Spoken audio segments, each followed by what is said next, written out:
picturesque rural areas in all of the United States, a place where you might find an Andy Hardy movie being shot. We're in Lexington, Ohio, a small village just down the road from Mansfield, and the beautiful Mid-Ohio racetrack, surely one of the most elaborate of all the race courses in America. Today, we're going to see 500 kilometers of racing for these kind of automobiles. The Porsche 962, certainly the fastest sports car type of automobile running currently in the world. Hi, I'm Brock Yates. Let me tell you a little bit more about this automobile. This is the last year's championship car, a 962 Porsche that was driven by Al Hobart and Derek Bell. They'll be driving it here again today. Almost 700 horsepower out of a single turbocharged flat six-cylinder engine. Just over 2,000 pounds, just a little over a ton, about 190, maybe 200 miles an hour on the straightaway here at Mid-Ohio. Fantastic automobile, and you're going to see a bunch of them running. But that's not all we've got here today. And for more on the other kinds of cars that'll be competing, let's go to my pal, Steve Evans.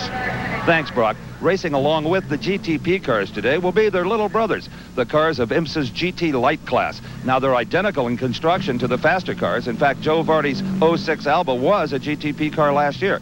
But this class can go to the grid as light as 1,600 pounds. Now, they use smaller engines, and turbocharging is prohibited in this class. The Mazda rotary engine was the workhorse of this class until along came the Buick V6, and even Pontiac is now making an appearance. So the future of GT Light looks to be very, very bright. So if you don't have a spare $300,000 laying around for a Porsche 962, consider this alternative. You could be out there with the big guys for a lot less money. Well, Steve, big guy or little guy, they all face this equalizer, the Mid-Ohio Sports Car Course. 2.4 miles, 15 corners, and some of them very, very difficult. Going to be an interesting afternoon as these cars try to pass each other on a relatively restricted racetrack. Well, there's a full weekend of road racing here at Mid-Ohio, including IMSA's GTO class. And the pole sitter for that race, Scott Pruitt, volunteered early to take our camera around this racetrack to give a driver's eye view. You'll recall Scott when he won the Riverside Trans Am from the 31st position. Now, this is Scott exiting the pit area out onto the front straightaway. And as you'll see, Mid-Ohio is a relatively narrow racetrack that requires a fair amount of patience. One of the few places you can pass effectively, Steve, is right in front of the pits. It's the second longest straightaway at Mid-Ohio and leads, as you can see, past the wide pit lane on the left side of Scott Pruitt's car and heading under the bridge into turn number 1, which is a fast left-hander. It requires a downshift and a hard brake to get through there. You'll see quite a bit of passing as the cars enter turn 1 and head down yet another short straightaway. Well, Scott will accelerate as he exits turn number 1, headed towards the area of the course they call the keyhole. Very popular viewing area, and as you can see, it's a turn well over 180 degrees. Here comes Pruitt into the opening corner of the keyhole, which is a little right-left kink, and then up into a full 180-degree corner that you said earlier, Steve. People love to watch them run down through. As you can see, it's a little bit downhill coming off here, which gives them a really hard shot down the longest straightaway on the track. And the fastest area of the track where considerable passing should be accomplished. Here you see Scott running through what they call the dog leg, just a little right-handed kink on this straightaway where the GTP cars will knock out 190 miles an hour. The back straight leads to turn 7, 8, and 9, which form the undulating downhill S's. This is where the driver has some fun in the automobile. And it all starts here, Steve, at turn 7 at the end of the straightaway. A hard brake, downshift, and up into the S's, and literally uphill through turn 8, which is at the crest of the hill, back down. Up ahead is turn 9, a right-hander that leads out onto a slightly straighter back part of the course. Just under that bridge is turn number 10, and in this part of the course, it's pretty much going to be follow the leader unless you want to get off in the grass. It's tight. Absolutely, Steve. Very difficult to pass back here as you watch Pruitt go underneath the bridge, the spectator bridge, cresting that little hill, then the right-hander at turn 11, and a sharper right-hander coming up here at turn 12. Ahead lies a little bit of a straightaway. Here you can get by some of the slower cars.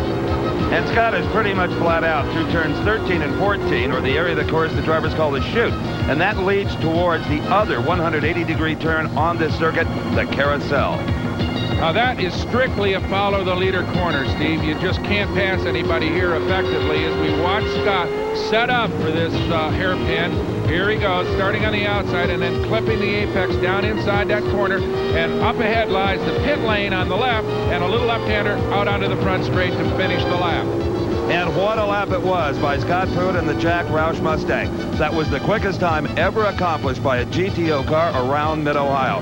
Speaking of records, Brock's with the man who set it for today's race. And on the pole today here at Mid-Ohio is the brilliant German driver Hans Stuck, who has set records in IMSA GTP racing almost wherever he has run. First of all, Hans, congratulations on the lap record here at Mid-Ohio. Thank you very much. It was one of those laps you wish to have, you know, a clear lap, a fantastic car, a good Yokohama qualifier, and I put it all together. So thanks to this, it was possible to do it. You have the pole position, a good shot. I would imagine you're going to try to move out and set the pace for a while? Not necessarily. It's a long race. You got to be smart with the tires, with the engine temperature. And we will see where we are when checker flag is down. It's better to have the nose then in front than in the beginning of the race. 2 stops today? 2 stops, that's right. Yes, I do about 39 laps, and James Weaver gets in the car. He's doing about 40 laps, and I do the rest of them. Well, I hope it works well for you. I hope we speak to you in victory lane. Hope so. Thank you very much. Good luck. Thank you. And on the outside of the front row, the man who teamed up with Stuck to win, along with Derek Bell, the recent Le Mans 24-hour race, the reigning IMSA GTP champion, Al Holbert. Behind him, Drake Olson in the Rob Dyson Porsche 962, a man with a great racing future. And now, let's go to Steve with another very quick car. Brock, I'm with a driver who also set a track record. The pole sitter for the GT Light class, Charles Morgan. And Charles, even though you're on the pole technically, you're back in the 7th row due to the quicker cars in front. That's a special kind of pressure the light drivers face. Even though they're having their own race, there's guys blowing the horn all the time at them to move over. How do you handle that?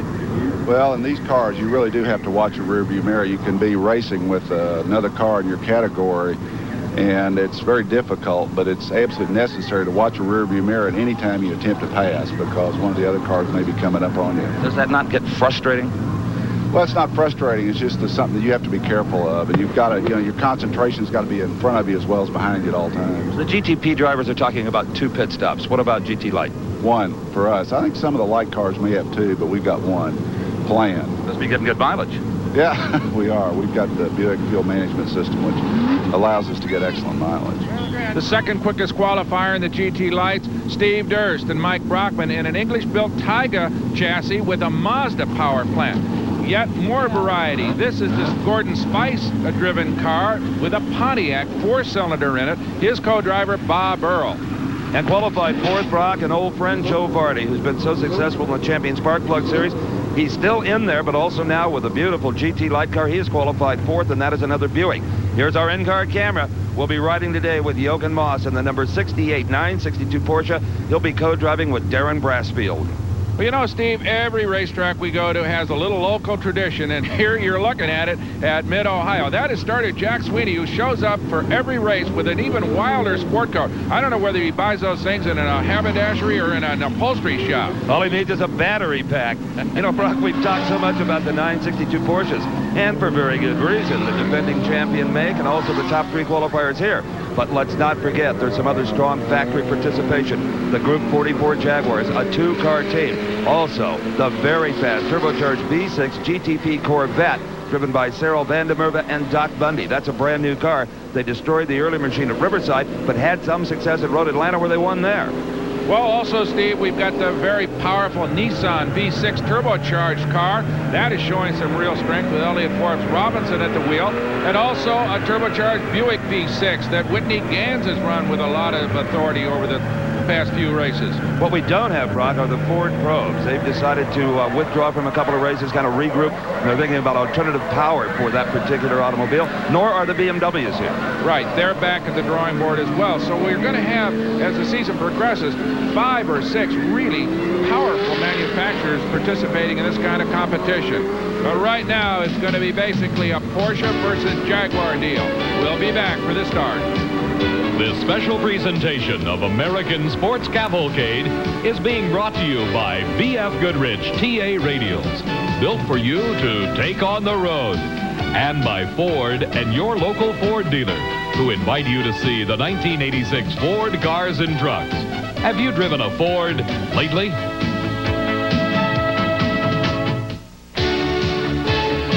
We're We're back at Mid-Ohio, where the world's fastest prototype sports cars await the start of the Ohio Grand Prix.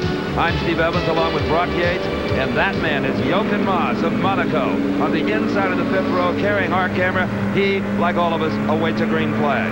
As you can see, pretty restricted in the cockpit of one of those 962s. And speaking of 962s, 3 out of the 4 starters are those awesome machines. There you see Al Holbert, the number 14, the pole sitter. There's the green flag is Hans Stuck, and Stuck, no! Holbert wins the drag race off the start and will lead it down into turn number 1. And Drake Olsen also nips in front of Hans Stuck to take the second spot. Well, that's exactly what Hans said he was going to do, not be too aggressive at the start. Here we are, along for the ride in Jochen Mass's 962 Porsche. He is at the 8th position. That was the Corvette GTP car just in front of him. Through the keyhole they sweep, single file, no passing in here. As they head down the back straightaway, that is Holbert, right behind him Drake Olsen, who have opened up a little bit on Hans Stark in the 3rd spot, Steve. And Jochen Mass, this is how he sees the back straightaway, and the Corvette car driven by Cyril Vandermeer has pulled away from him going down this back straight. Let's see if Jochen can outbrake him. Well, the Corvette is reputed to have a ton of horsepower in its V6 turbo motor. As they head through the S's, here comes Holbert, and it looks as if he's pulled out a little bit of a lead on Drake Olsen, Steve. Indeed he has. Drake Olsen riding in the 2nd spot, the yellow and white car, and just behind Drake will come Hans Stuck, now in the 3rd spot in the bright red car, right there. Ooh, Drake Olsen got a little bit sideways coming off that corner. Here they come. And up ahead lies the Carousel as they're about to complete lap number 1. Jochen Mass has narrowed up that gap again between himself and the 7th place Corvette with Cyril Vandermeer and the South African driver as they go through the Carousel. Interesting comparison there. More speed on the part of the Corvette in the straights, but Mass seems to catch him in the tighter corners. There goes Stuck by, and right behind him, that's Chip Robinson, the number 44 Jaguar, challenging Stuck. That is the only normally aspirated, that's a V12 Jaguar engine. These other cars up front are all turbo cars, and Chip, though, holding on, one of the good young prospects in this kind of racing. But no longer do the turbocharged car drivers have that knob inside that boost knob. It is no longer adjustable from the cockpit, and also the Jaguar has a little more weight advantage than it had last season. That's starting to show here. They put 150 pounds of weight on these Porsches in an attempt to equalize things a little bit, but as you can see, not quite enough. Chip Robinson, as we said, sitting in the 4th spot. Right behind him is Elliott Forbes Robinson in the V6 Turbo Nissan. So in the top 5 spots, we've got Porsches, Jaguars, and Nissans represented. And you've got quite a duel for that 3rd spot between the red 962 Porsche with Hans Stuck and Chip Robinson in the beautiful, sleek, green and white Jaguar. Some people say that is the prettiest racing car in the world, that number 44 Jaguar, and we're inclined to agree. Just about as slippery a shape as you'll see anywhere. And the sound that emanates from that V12 engine just can't be equaled anywhere on Earth. As you see a little lick of flame come out of the number 5 Porsche Hans Stuck, that's normal. The wastegate just releasing excess fuel as he decelerates as they blast past the pits to complete lap number 2. And here's trouble in the pits. That's the pole sitter in the GT Light category, the Buick Tyga driven by Charles Morgan, and it is in the pits and obviously with serious problems. They've got the canopy off the rear of the car. Is it the engine or drivetrain? Let's go to Steve with co-driver Logan Blackburn. Logan, do you know what's the problem? Yeah, we broke a half shaft. So soon. Yeah, so soon. It's one of those things that really shouldn't break, but you never know when they're going to happen. I wish we'd have taken a couple more laps and warm up. Maybe we would have found it, but the guys are going to try to replace it, but it's kind of a tough job to do, and it takes a little bit of time, but we're going to stay at it. So no contact was made. It just broke. It just broke, yes. Hope you get back in it. Pardon me? Hope you can get back in it. We're going to try.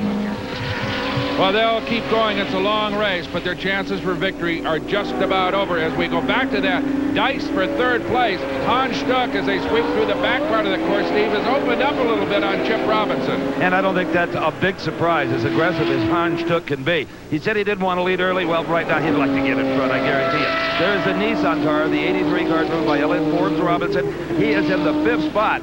Close behind in 6th is the number 3 Porsche of Oscar Lorari. And making a 3-car battle here for that 5th spot is Cyril Vandermeer in the Corvette.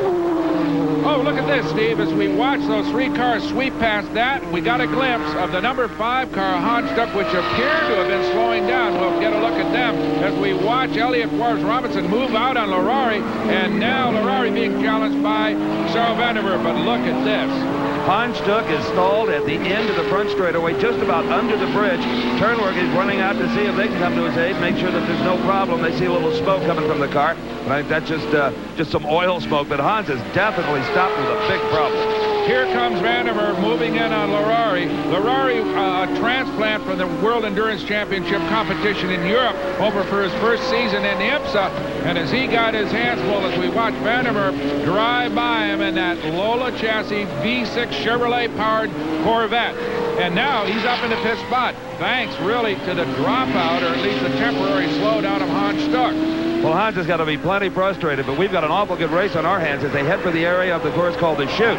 In the 5th position, that is a GTP Corvette, Cyril Vandermeer, followed closely by the Porsche of Oscar Larari. Larari and his teammate, both from Italy, over here, as we said earlier, for a full season of this competition. Let's go back to the in-car camera of Jochen Mass. He's currently riding in the 7th spot around that 180-degree corner that he called the Carousel here in Mid-Ohio.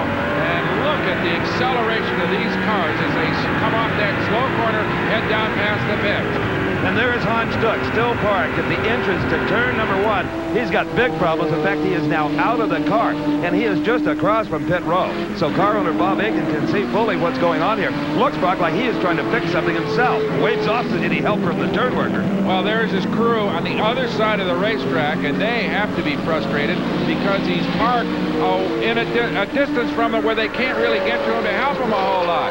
But look at Cyril Vandermeer in the Corvette. He has moved up on the 4th place Nissan of Elliott Forbes Robinson, and back in the 7th position, Jochen Mass. He is right on the bumper of the Porsche of Oscar Larari. As they go through the S's and out onto the back part of the racetrack, it looks as if Mass is really starting to challenge Larari.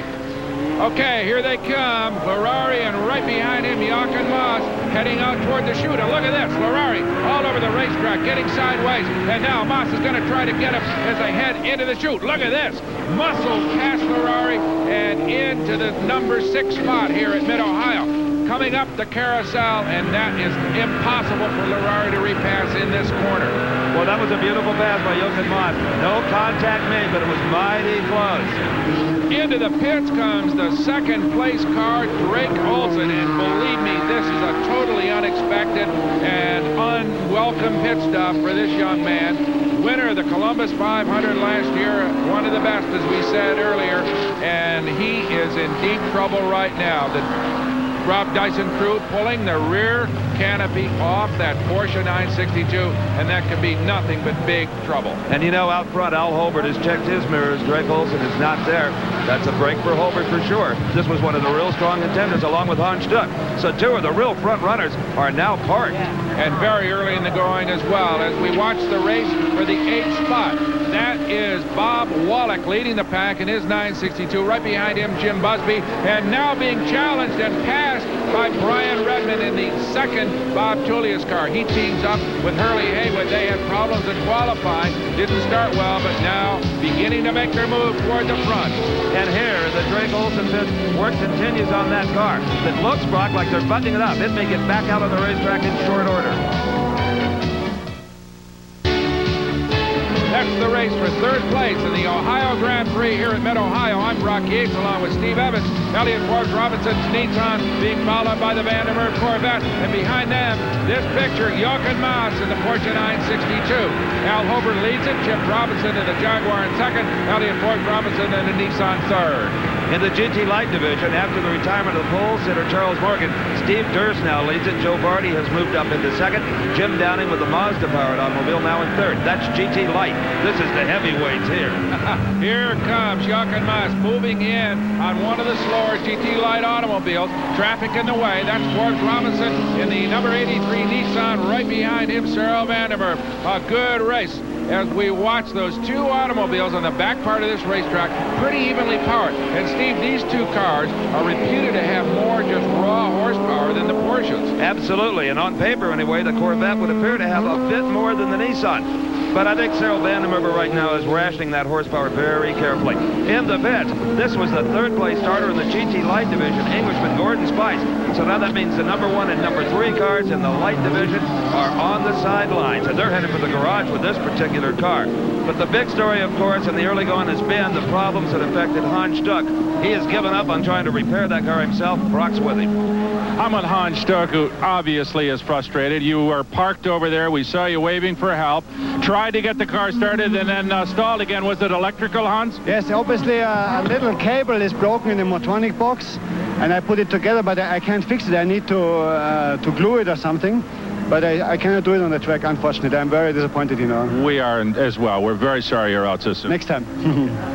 I'm a big fan of that man's driving style. Total abandon. And, of course, part of the winning 1986 Le Mans team, World Endurance Champion, along with Derek Bell in 1985. A thrilling driver to watch. He came a long way to try to win it, but not today. Well, there is Drake Olson, the first car in that 2-car train. Just behind him is the second-place automobile in this race, the number 44 Jaguar of Chip Robinson. Olson, of course, in the pits with some problems. He wasn't there long, but enough to put him a full lap down on the leaders, Al Holbert and Chip Robinson. But you can bet he'll try his best to battle back to the front. Let's find out what happened with that car. I'm with Rob Dyson, the car owner of the Price Cobb Drake Olson Porsche, and quick, unexpected, obviously, stop. Rob, what was the problem? Well, apparently, we have 5 speeds, and apparently we don't have all 5 right now. So Drake came in to see if there's anything we can do, and there really isn't, so we sent him back out.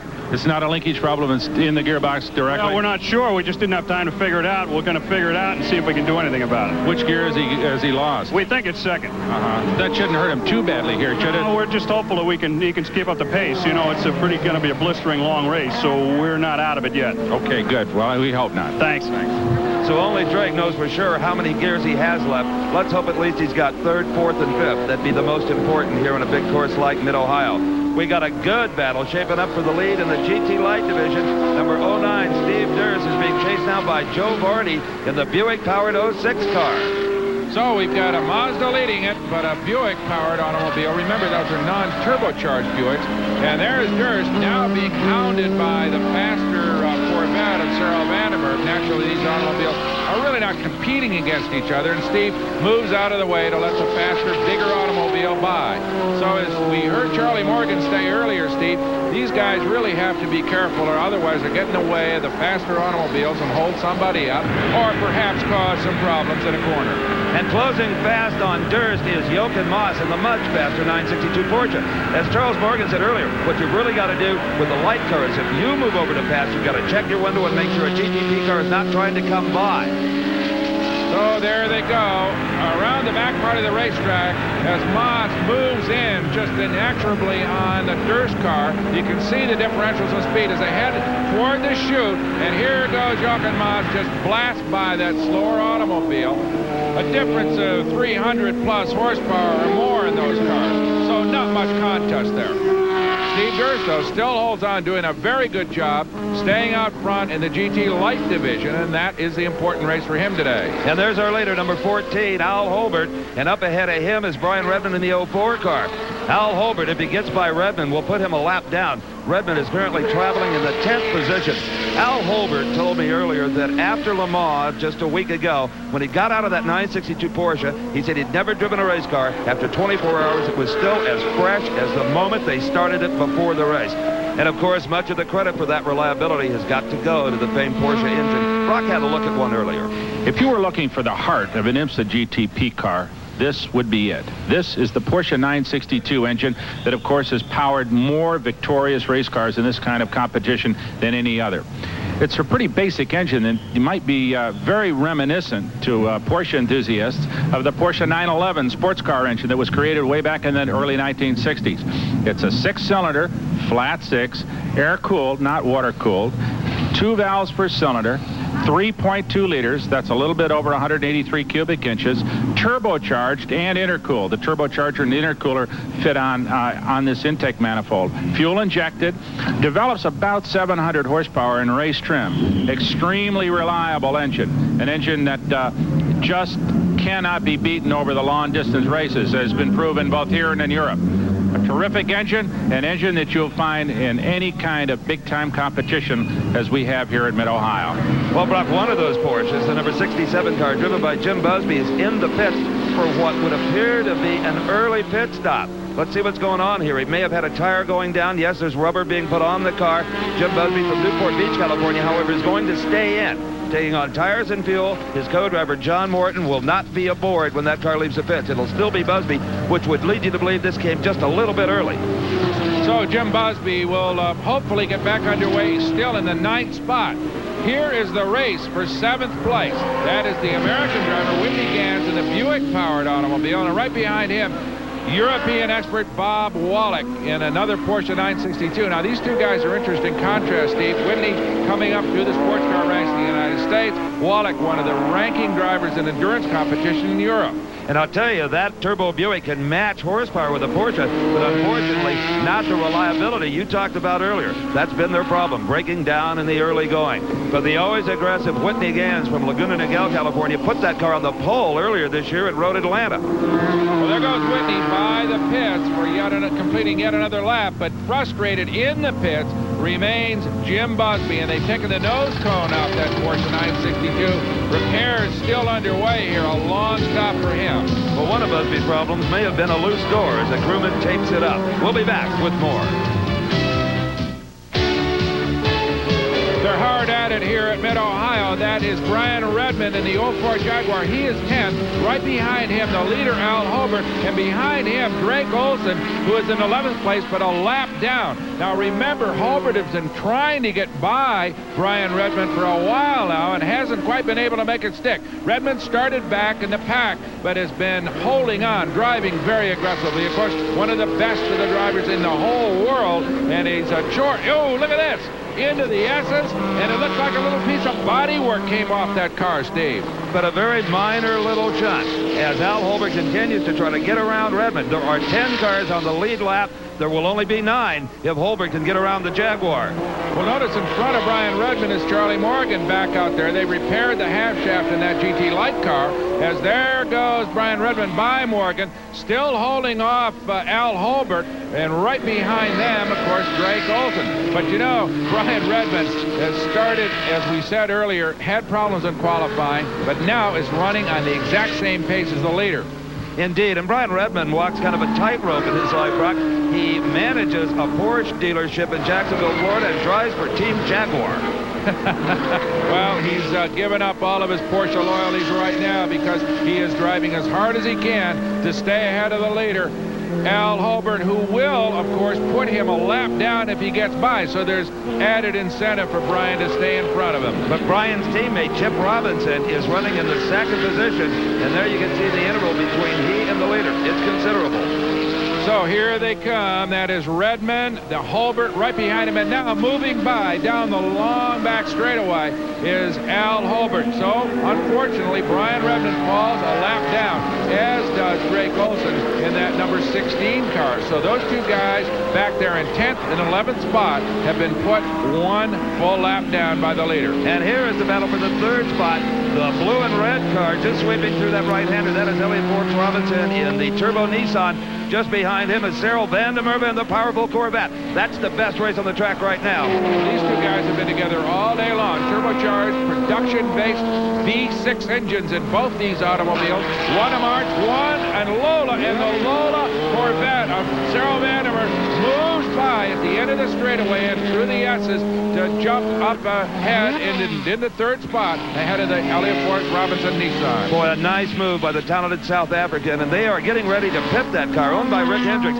There is the crew, and co-driver Doc Bundy getting ready to relieve Cyril Van der Merwe. So it could be that we'll have a driver change here. Oh, look at this. That is the number 46 Bill Conti-entered Buick of Whitney Gans, and he, I think, is deeply entrenched in that sandbank over there. Indeed he is. And thundered into the pits comes Cyril Van der Merwe, the brand new Corvette GTP car, showing some real promise. They've had some handling problems with the automobile, but you'd never know it watching Cyril Van der Merwe pass out on this racetrack. Now, going in the car is Doc Bundy, who formerly drove for Jaguar, formerly drove for the Ford Probe, and now on the Corvette team.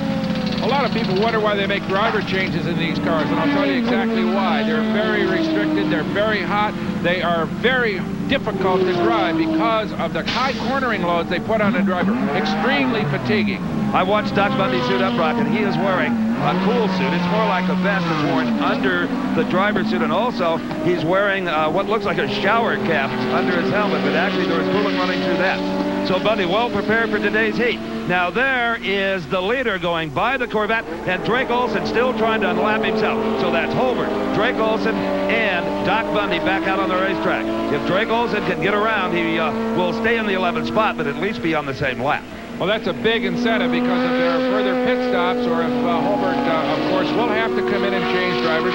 He has co-driver Derek Bell waiting, and there is a stop coming up for both those men. So look at these two guys go at it down the back straightaway, and look, Olson's got the line at the end of the straightaway, outbrakes Al Holbert and unlaps himself. As you said earlier, Steve, still is in that 11th spot, but now is theoretically on the same lap. Theoretically, I say, because it's only a matter of a few feet.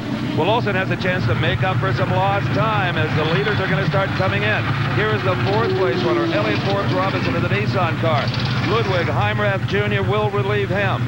Ludwig Heimrath Jr. is the son, of course, of Ludwig Heimrath Sr., who was a very successful Can-Am driver back in the 1960s. A Canadian with a good reputation as a driver, and his son on his way to a solid career in this kind of sport.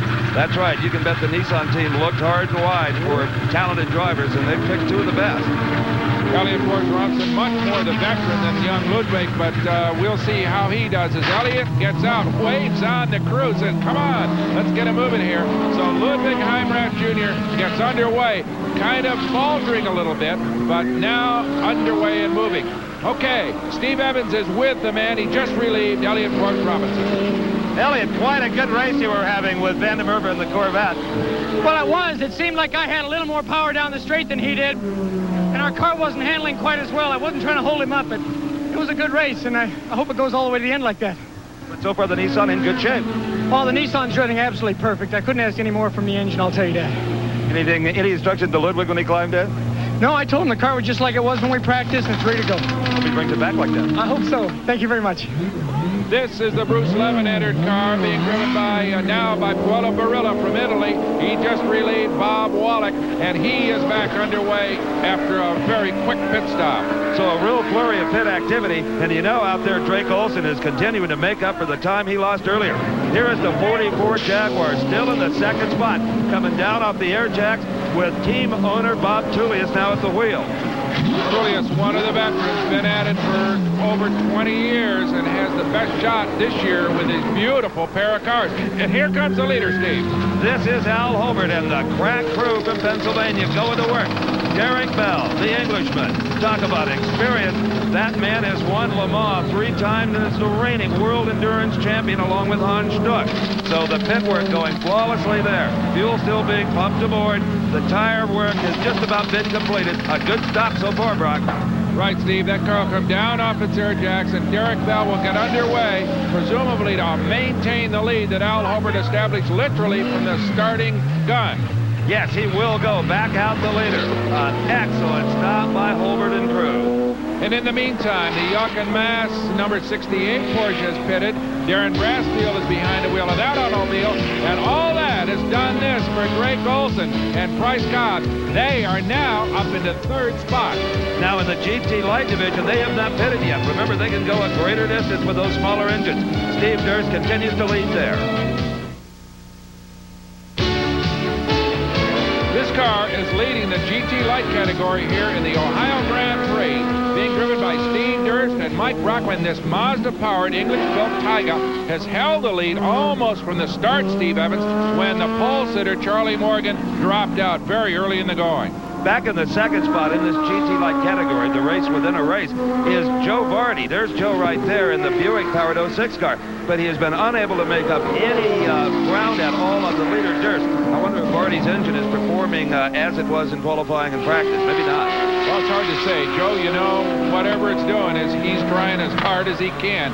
One of the most aggressive and most competitive drivers anywhere in racing. And also one of the most fun. He really is, as he sweeps around the keyhole and heads down the back straightaway, trying to make up some time on Steve Durst and Mike Brockman. And there's the interval back to third place. The red car is running in third. That's the Mazda-powered car of Jim Downing. Between he and the second place car is number 22, Paul Carousel. Now, he is a lap down, currently fifth in the standings. Paul Carousel, co-driver, is Ed Flemke Jr., whose father was one of the finest short-track modified drivers in the East Coast for years and years and years. And his son now trying the road racing route to fame and fortune, as it were. Jim Downing, a real veteran in these GT Light automobiles, has been a factor for several years now. And look at this, Steve, back in the pits, that is the number 16 car of Drake Olson coming in, currently in third spot. Yeah, well, this is a planned stop, though, Brock. I think you're going to see, yes, there goes Price coming to the car. Now, stopping here is probably going to cost him that third place finish. Indeed it is. Here comes Doc Bundy in the Corvette. He will now be in third place due to the pitting of the 16 car. So back, a lap down, goes the Rob Dyson-owned number 16 car. Now will be driven by Price Cobb. A little bit of extra time being taken to bolt in Price Cobb. Fortunately, Price and Drake Olson are about the same size physically. And believe it or not, that could be a factor when you're trying to pull those belts up. In fact, some guys will carry a spare seat with them, kind of an insert if your one guy is larger than the other. So right now, down off the jacks, and Price Cobb gets underway. Now remember, they're down a gear, so it's hard to get underway. He has to kind of slip the clutch to get that thing moving. That's right, and that can be very hard on the clutch. That's another factor they may have to deal with. So Texan Price Cobb is in the car now. Brock is with the man who just got out of it, Drake Olson. Well, Drake, that quick stop early in the going, they tell us was a second gear problem. Is that what it was? Yeah, back over here, we use second gear to get through this little right-hander before the left onto the pit straight. And when I downshifted to second, it wouldn't go in, and it fluttered. And by then, I'm halfway through the turn, and I figured there was a problem with either, of course, with the gearbox or the gear shift linkage if I went by pit entrance. And then we'd be really stuck. Sure. So I brought it in. It turns out I had the other gears, so we just took off right away. But it was a tough decision to make because I kept trying to get it into second. It wouldn't go. I tried to go to first. That wouldn't go because if you can't get it into second, you can't go to first because of the lockout. So it was a real... I hope I made the right decision. So you just running that corner in third, and you're using third, fourth, and fifth, huh? Yeah. The race car seems to be running fine. You're picking up a little bit. Well, yeah, good. Like I said, I hope I made the right decision there. I think I did. But the Dyson car is running real well, and it's a bit of work out there. It was fun running with Al for a while. I learned a lot. We're doing all right. Well, we're hoping that it stays like that. Me too. Thank you. And that battle has been renewed with a new teacher and a new student. It is Derek Bell now in the 14 car and Price Cobb in the 16 car. Again, trying to get that lap back, trying to get on the lead lap. He may try to do it here, Brock.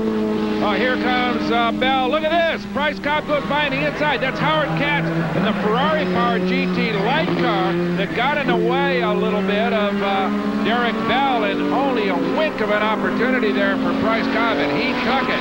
He took a little fiberglass with him, too, but he has unlapped himself. Price Cobb is slowing down. Derek Bell puts him a lap down again. I wonder, Brock, in fact, I'm sure there is a problem with that car. He made contact with an innocent bystander, really, Howard Katz, and he may have cut down a tire, knocked the suspension out, or something. Well, I think that left rear tire, as we can see him coming toward us at slow speed down the long straightaway, is definitely down, so he'll be into the pits. But back to the 04 car, that, of course, is Hurley Haywood, who has relieved Brian Redmond, and right behind him, Darren Brashfield, currently 7th spot. He has relieved Jochen Maas in our camera car, and look at these guys twist through the keyhole. All right, there's the blue Nissan. That's Heinrich. He's in 5th. Behind him is the 67 car, Busby. He is down into the 10th spot. But just behind him comes the Jaguar of Hurley Haywood, the 04 car. He's in 6th. And the car we're riding with now, that was Darren Brashfield. He is in the 7th spot, but they're all in one big group. And at the back of that group is the 3rd place car, the last car, the lead lap, Doc Bundy in the Corvette. There you see him, the last of those 4 cars. And Steve, at the end of the back straightaway, we saw Darren Brashfield outbrake Hurley Haywood to take over the 6th spot. So right ahead of Brashfield is the team owner, his boss actually, Jim Busby, of course, a lap down in 10th spot. But those two Porsche 962s out of California running nose to tail through the back part of this racetrack. You know, Brock, what looked like a tremendous comeback on the part of the 16 car may have all gone down the drain, because here comes Prix Cobb, and they've got tires ready. Apparently, that little Chute he had out there did cut down a tire. Otherwise, he would not be here, I guarantee you. The left rear comes off. He'll get back underway, but falling farther back here in the Ohio Grand Prix is Prix Cobb. We'll be back with more after this.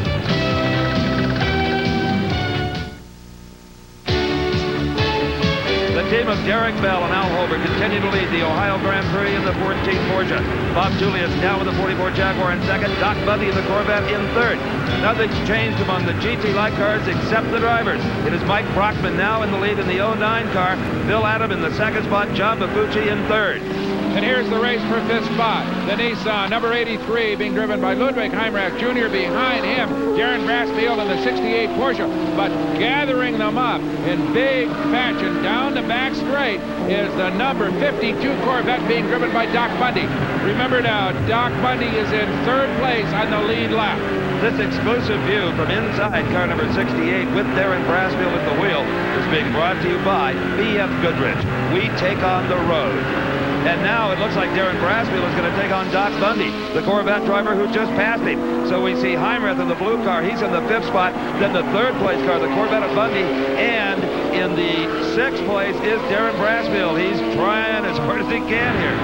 Oh, here they come through the chute. And Doc Bundy rides close up behind Ludwig Heimrach Jr. as they head into the carousel. But right behind Doc Bundy, you can see him. You're in the cockpit with him, Darren Brassfield, off the slow corner, that carousel, and down the front straightaway. And here comes Ludwig Heimrach Jr. in the 83 Nissan. Right behind him, Doc Bundy. And there's our camera car, Darren Brassfield, right behind Bundy. And moving by Bundy, Brassfield blows past him as they enter the keyhole. Terrific pass by Brassfield. And Brock, as you know, until a few years ago when Jim Truman took over this facility, Mid-Ohio was pretty much just a basic little country racetrack. Well, Jim Truman recently lost his long struggle with cancer, but his memory will long linger here because of the tremendous improvements he made at this course. It is a world-class facility, and all the major series come here. IMSA, of course, SCCA, the Kart Indy cars, and IROC. Earlier this morning, Brock and I had a chance to look at this facility and the many accomplishments of the man who literally rebuilt it.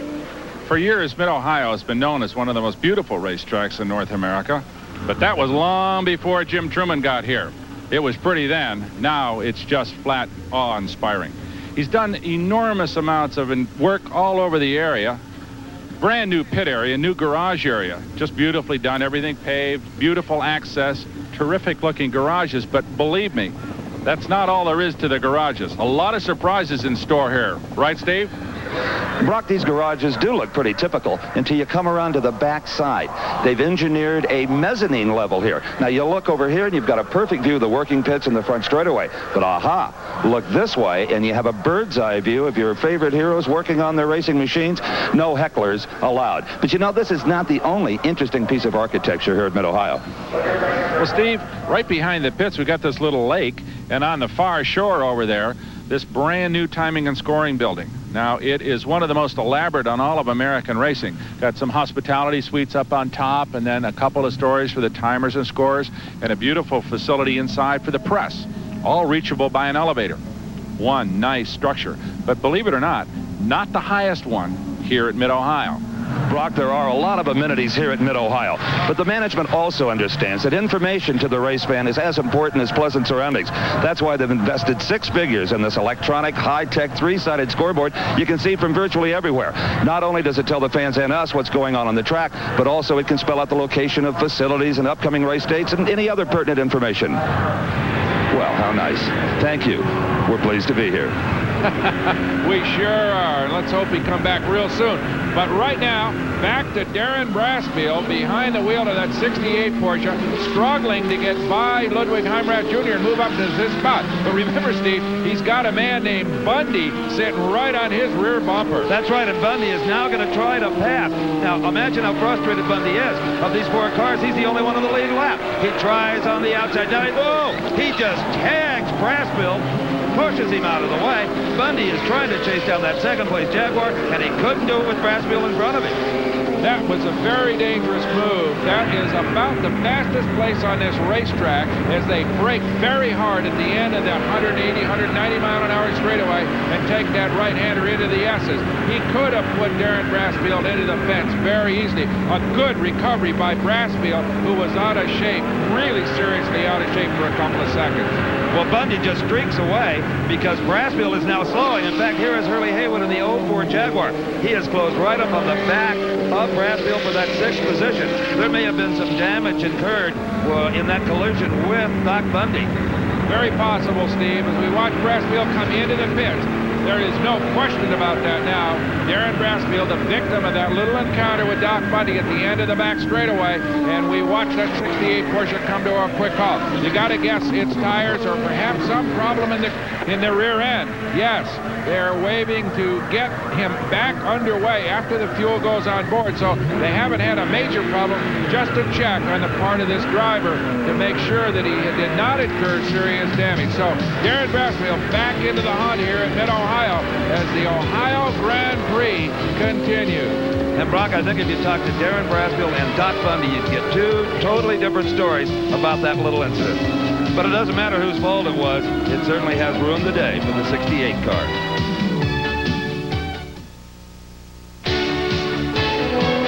It is still Derek Bell out in front of the Ohio Grand Prix in the number 14 Porsche. The Englishman has a commanding lead, soon to be relieved by car owner Al Holbert. This special presentation of American Sports Cavalcade is being brought to you in part by Lowenbrau, brewed in the great beer-drinking countries of the world. This world calls for Lowenbrau. I'm Steve Evans along with Brock Yates. And Steve, these 3 cars are on the same lap. The Bell Holbert Porsche leading it, Tullius Robinson in the Jaguar in second, and Bundy and Cyril Vandermerve in the Corvette in third. And among the GT light standings, it is still Mike Brockman in front of the 09 car, Bill Adam in second place, but not gaining an 06, and John Mafucci in the third slot. Okay, relatively unchallenged at this point, as you said, is Derek Bell in that number 14 car.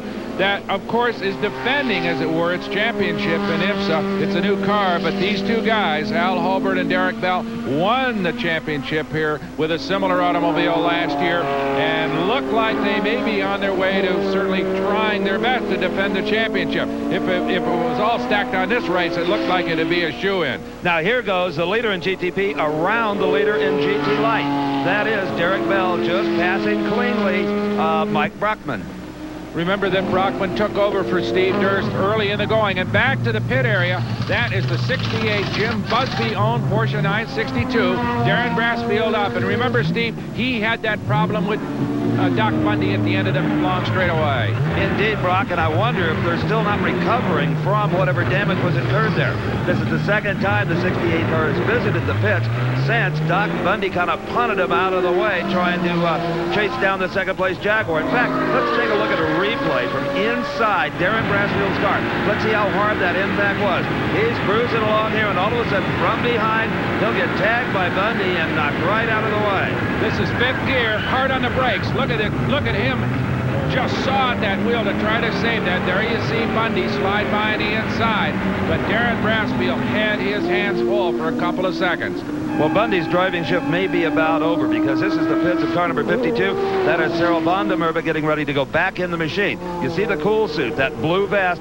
Fluid is circulated through that, and also some of the drivers will wear a cap under their helmet to keep the head cool as well. Here comes Jim Busby, the number 67 car, currently 10th back into the pits. Not a good day for that 2-car team. Well, this may be a routine stop because you can see over there the man in the helmet is his co-driver, John Morton, and he will climb aboard as the crew puts on fuel and changes tires. Now, it is up to Busby to help the man who just climbed in, Morton, to get suited up. So this is kind of a 2-man operation to get all the belts and all the umbilical cords for the communications and the cool suit hooked up. All right, the stop is about completed. There goes a little last effort to clean the windshield off. is John Morton, who has been around for a long, long time. In fact, was a dominant force in the early days of the Trans Am, way back in the 1970s. Here comes Doc Bundy, and probably headed for the pits, I would imagine, Steve. Well, if he is, Brock, he'll find the crew and co-driver Sel Vandermeer ready and waiting. Now, they have about a 10-lap window on these stops. They get ready early, the driver, the crew. In case there should be a full course yellow, they would duck in under yellow before the actual allotted lap. But here we've had no full course yellows. Here's the 67 car still in there. A rather leisurely stop for that car. So John Morton gets underway. Remember now, he has a fuel light on his instrument panel. When that light comes on, he'll come in. So he'll drive until then. Now let's go to the man he relieved, Jim Busby. Well, first the door tried to fall off, and then a flat right rear tire. It must have been a handful with that tire. A lot of debris out on the track, and I had some tire trouble early on. Came in and changed them and got some debris in them. And then about 7 laps from a planned pit stop, I cut down a tire coming out on the front straight on debris. So bad luck. Thanks, Jim. Well, boy, Jim Busby's 2 cars have had their share of bad luck and have fallen well off the pace. Not so for this car. He's still on the lead lap. Doc Bundy comes in, holding on to 3rd place. Out of the car comes Doc, and in goes Sel Vandermeer. Now, this is going to take a little time to hook up all that equipment, Steve. Well, and Vandermeer is about 6 inches taller than Doc Bundy. As you said before, they'll use a seat insert. The belt will have to be lengthened. An awful lot of things have to be done. Vandermeer with the cool suit, so those lines have to be hooked up.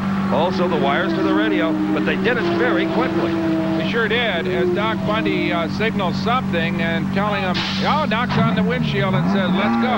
So the man who has been running so strongly in IMSA competition for the last few years, won at Road Atlanta with this automobile just a short time ago, is back on the racetrack. And I think the Bundy's Vandermeer driver exchange surprised the crew how quickly it was accomplished. I think it did. But right now, let's go back onto the racetrack with the 2nd place GT light car being driven by Bill Adam. But his co-driver, Joe Vardy, tells us that maybe we've got some engine problems with that automobile. Let's go down to the pits with Steve and Joe Vardy. Well, Joe, I'm no engine tuner, but even I can hear the miss in the 06 car every time Bill comes around. Yeah, we might have a fuel pressure problem, I think. Car's starting to miss, and we're trying to decide whether to bring them in and fix it or leave them out there. We've got 20 laps left. We probably got about a minute on the 3rd place car. So right now, we're just going to wait and see what happens. Well, that will be a long, agonizing wait for Joe Vardy and Bill Adam trying to nurse that car home. Currently holding on to 2nd place in GT Light here at the Ohio Grand Prix. Stay with us to the finish.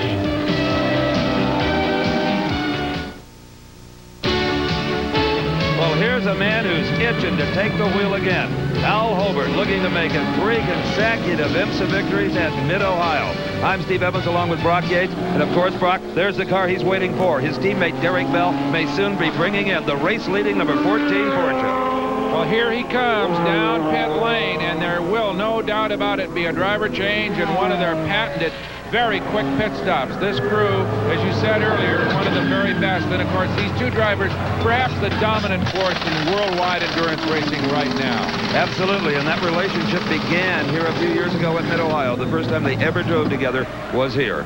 All right, let's go onto the back part of the course. This is the number 44 Jaguar, currently 2nd place, being driven by car owner and team manager Bob Tullius. Now, if he can get around the racetrack and come by this point, he will take over the lead. So it's a race against the clock, but I don't think he's going to win it, Steve.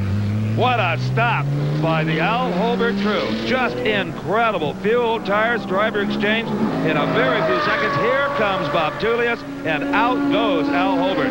Holbert will retain the lead. Tullius remains in 2nd, but he soon will also have to pit. Exactly. And that beautiful stop by Al Holbert's crew. Hell, there's the interval, as you can see. The Jaguar did pick up a whole lot of distance on them, but of course they've got to stop awaiting them. So that, presuming they can make as quick a stop as this car did, they will fall back to the same interval. All right, as the leader continues to proceed around the racetrack, let's go back to the pits with Steve Evans and Doc Bundy.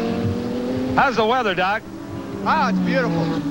But them BFG cars, they needn't play that game, what he was playing. I know you tangled with him, the 68 car. Well, he was blocked me all the way down the straightaway, and then he'd jam on his brakes. Well, our brakes haven't been very good all day. I couldn't stop.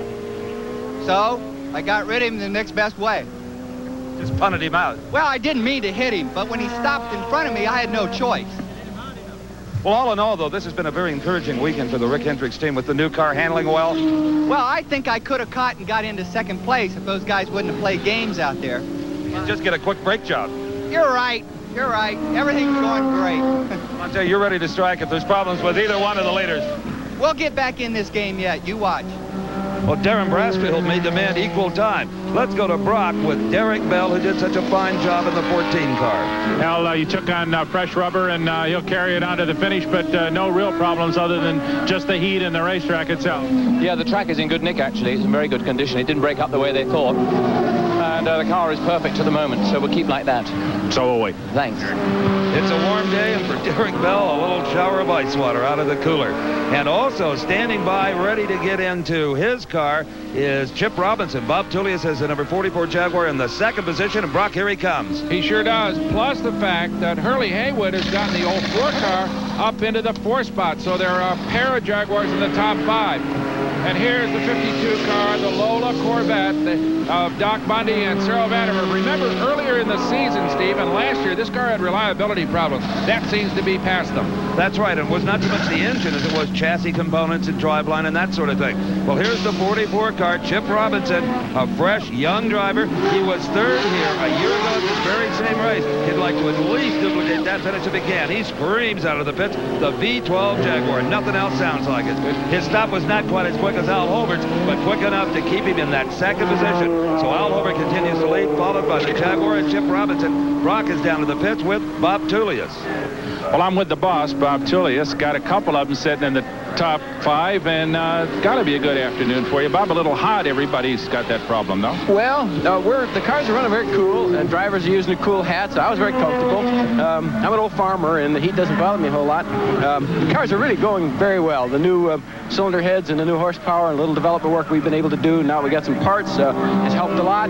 Chip is doing absolutely spectacular. You know, he came within a half a second of the pole, and that's not only first in class, but it's third overall.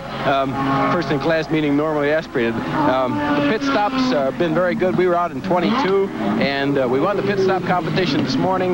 It can't be a whole lot better. We're going to stay in there, and maybe we'll have a little luck today. I haven't seen him with that brother smile in a long time, and for very good reason. Now, there is the 04 car. Brian Redmond is back in that machine. He is in fourth, being chased by Bob Wallach, the Frenchman, in Bruce Levin's car number 86, who is also back in that vehicle, and he is fifth. They are on the same lap. Two real experts, guys that have raced against each other for years on both Europe, well, really all over the world. But Wallach, a very cool head behind the wheel of that Porsche. And, of course, what more can you say about Brian Redmond? So these two old pros have at it here. Maybe a second or two lead for Brian Redmond, but it is hardly over as the Ohio Grand Prix continues. Starting to wind down, the charge to the checkered flag is upon us. So stay around. We'll be back right after this. The closing laps of the Ohio Grand Prix are upon us, and Al Holbert and Derek Bell continue to lead in the number 14 Porsche. Chip Robinson now at the wheel of the second place, number 44 Jaguar. The Corvette with Vandermeer is third. In GT Light, it is Mike Brockman leading. Mafucci now has passed Bill Adam. Adam having some engine problems, so Mafucci now in second place. Bill Adam in the 06 car has slipped back to third. And Steve, here is the battle for fourth place. That is the 04 Jaguar of Brian Redmond being chased by Bob Wallach. Brian Redmond worked his way up slowly through the field, but has not been able to put much of a dent into that third place holder, and that's Cyril Vandermeer in the Corvette. Elliot Forbes Robinson in the 83 Nissan car. He is 2 laps down, currently the 7th position. They had to make an extra stop, had some problems. Number 16, Craig Olson, who's had lots of problems, but he's still on the same lap as 04 Brian Redmond and 86 Bob Wallach. He's in the 6th spot. He sure is, and hanging on with a car that's lacking a gear as we watch Bob Wallach in the 86 Porsche move in to challenge Brian Redmond. It may be, who knows, Steve, it could be tires are going away on Redmond or whatever, but he is now losing some ground to Bob Wallach as they move up on some slower traffic. And down the front the straightaway, and look at this move on the inside. Wallach burst past Brian Redmond to take over the 4th spot. Well, you'll remember our coverage last year of the Columbus 500. On that last lap, it was Bob Wallach and Drake Olson just leaning all over each other. Incredible race car driving. So Wallach leads Brian Redmond up into the keyhole and around that big sweeper. And let's see how they work going down that long back straightaway. Could be that the extra turbocharged power of that 962 will work to his advantage. And in fact, it looks as if Wallach is pulling it out a little bit.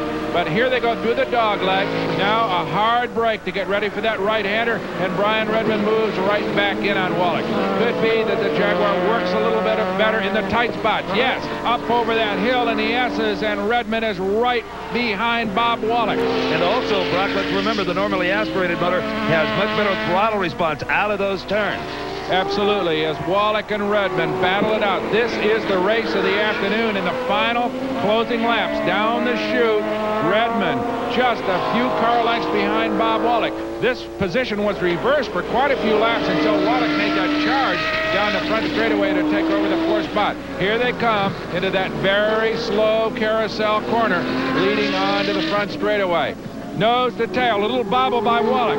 Can Redmond pull the same move that Wallach pulled on him? No. Well, apparently nobody told Bob Wallach you can't slide a ground effect Porsche because he's doing it in the turn. He sure is. As they move down toward the keyhole one more time, and now Redmond falls back ever so slightly as they move through that big 180-degree corner onto the back straightaway. And this is Al Holbert, the leader. He is on the last lap of the Ohio Grand Prix. Less than 15 turns separate him from his 3rd consecutive victory at Mid-Ohio. And really a flag-to-flag victory, if in fact they can make it stick for Derek Bell and Al Holbert. Took the lead from Hans Stuck right at the green flag and have never really been seriously challenged since then. As you can see, a little body damage on the right front from that tangle with Brian Redmond early in the going. But other than that, an absolutely flawless drive for these two guys all afternoon. Well, the task might have been a bit more difficult had Hans Stuck and Drake Olson not suffered those early problems. But Al Holbert will take it anyway, I guarantee you. Oh, no question about that, because if Hans Stuck had stayed in there, there would have been a whole lot more battle going on here. But so far, it's been a perfect, just an unchallenged event, really, for Derek Bell and Al Holbert. And Al Holbert not only captains this Porsche racing team, he is also the leader of Porsche Motorsports in the United States, operates his own Porsche dealership, a guy who, much like the late Jim Truman, could do it all. And there's the crew, Al Holbert's crew, standing on the pit wall now, waiting for him to complete this final lap. Yes, as he comes down the front straightaway, there they are, cheering his way. He takes the checkered flag, and yet another victory for this famous number 14 Porsche of Al Holbert and Derek Bell. It's over for that team, but on the back part of the course, they are still racing for the 4th spot. Bob Wallach in the Porsche, Brian Redmond in the Jaguar. There they go, sweeping off the... Oh, look at this. Both of them off in the dirt. First it was Wallach, then Redmond. They both got into the corner at the end of the back straightaway. A little bit hot, but save didn't carry on. Derek Bell shaking hands with the whole crew. They've got themselves yet another victory here in the Ohio Grand Prix. As does the team of Steve Durst and current driver Mike Brockman. They have driven their 09 Mazda Taiga to the GT Light title. We'll be back. Here are the final standings for the Ohio Grand Prix. Al Holbert, Derek Bell win it, of course. Jaguar second, Corvette third, another Porsche fourth, the Jaguar fifth as well. Mike Brockman, Steve Durst win it in GT Light. Remember, Bill Adams' ailing car falls back to third after holding second most of the day. Let's go to the winner. Well, there is a big Pennsylvania smile on the face of Al Holbert as he exits the 962 Porsche. Derek Bell, of course, first there to offer congratulations. That goes both ways. Al, Derek, you have made it 3 consecutive IMSA victories. Congratulations. Oh, thank you very much. The car was terrific, and it's like we filled it with Lowenbrow today. It just kept on going. And, didn't seem to miss a beat anywhere. It was super. We have a little chassis problem. I'm not sure what it is, but ironically enough, it made it better. And some good pit stops to go along with it all. The guys did well, and we've all been trying to redeem ourselves for some mistakes that we made earlier in the year, and I think for the guys back home who stay home and do the preparation for these guys here. I love them.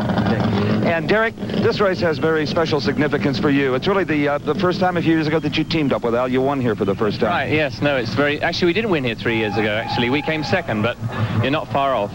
We lost by 4 seconds. And what a relationship it has turned out to be professionally and personally. Yeah, fantastic. We get on extremely well, and, you know, I asked Al to run with us at Le Mans last week, and we won the race there. I think I had the best teammates I could have possibly chosen, and Stuck, Al and I won the race, and we won this week as well. I mean, it's just a dream, really. Tell me about your stint in the car. As smooth as Al's? Yeah, I mean, we had a nice buffer, or 25 seconds or something, and I just wanted... We knew we had a tire problem, so I was taking it very steady for my first 10 or 15 laps, steady the car down, and then when I got a lighter fuel load, I then started to press on and pick up some time. Again, our congratulations to both of you. Thank you very much. Let's go to Brock Yates with the second place finisher. Brock? With Bob Julius, half of the team that went on to win second place. Excellent work, Bob. Congratulations. Well, it was really a team effort. The guys throughout the entire weekend have been running very, very well. Even the pit crew. We got out in 22 seconds a couple of times, and we won the pit stop contest. The car ran fine all day. Chip is getting really in the groove. He's doing a very fine job. He's a great find on our Group 44 Sprint. Oh, he sure is. In fact, he's so good, he doesn't even want to get out of the car now, does he? Chip, you going to stay in there or what? The breather here. That was a tough one. It was hot out there. Super work. The last, you always got to worry about the last 20 or 30 laps when you're running so strong. Did you pretty well stabilize in second place and recognize it wasn't worth trying to run Holbert down, but were you worried about anybody behind you? Well, I was just trying to set as consistent a pace as I could. I was pretty hot, and I was starting to cramp up a little bit, so I just wanted to set a consistent pace and make sure we made it to the end. And I didn't know how far Holbert was ahead, so I just let the chips fall where they may. Any problems with the car at all? No, the car really ran beautiful. The crew has done a super job. You know, we changed an engine yesterday, and it got us up to third on the grid, and it was just fantastic. They've really been working hard, and they deserve a lot of credit. Well, you do too, and congratulations to both you and Bob. Thank you very much. And now let's go to Steve with Bob Wallach. Well, Brock, the leaders may have had a smooth last lap, but the battle for fourth raged right to the flag. You and Brian Redmond were really doing some race car driving. Well, we had a race for about 1 hour because I was 7-8 seconds behind him, and I had a hell of a job to catch him and then to pass him and then to stay ahead of him. Well, you were both off the course on the last lap. Well, on the last lap I braked a little bit too late and I went wide on the gravel, and of course I didn't have any grip, so I went either wide or on the grass, and fortunately I was able to catch it and come back on the track, and I think he had a problem too, so he wasn't able to pass me. Two good friends having a very good race, though. Yeah, we are very good friends, and we know each other for a very long time. We had